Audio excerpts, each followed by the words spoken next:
So yes, talking about this particular statement here, we had a look at how does this work, the keyword this, for accessing the currently executing object, and how does static work, why is static such a good keyword in Java and where it is used, guys. Now, why doesn't this particular statement work here? So for understanding this, you have to understand basically one simple fact, and that is, for calling static methods, do we ever require objects? The answer is a solid no. You saw that here as well.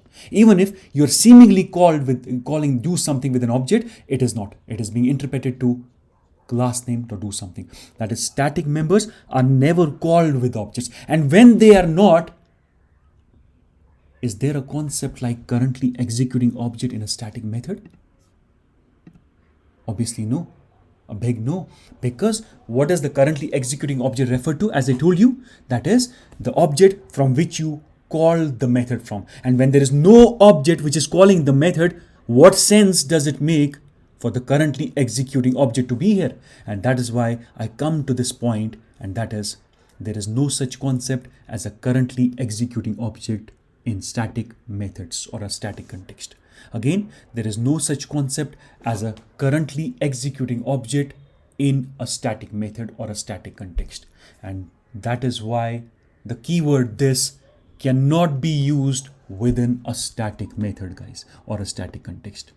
That is, again, re-emphasizing the fact, the keyword this cannot be used in a static context. And I told you the reason. The reason is there is no object by which you call a static member. And when that is not the case, there is no such concept as a currently executing object in a static context in Java. And that is why we cannot use the keyword this in a static context. The keyword this and the keyword static have been fighting since the first version of Java. They have never been friends. They've never been together, guys. You should remember that. And that is why I'll comment this line and say,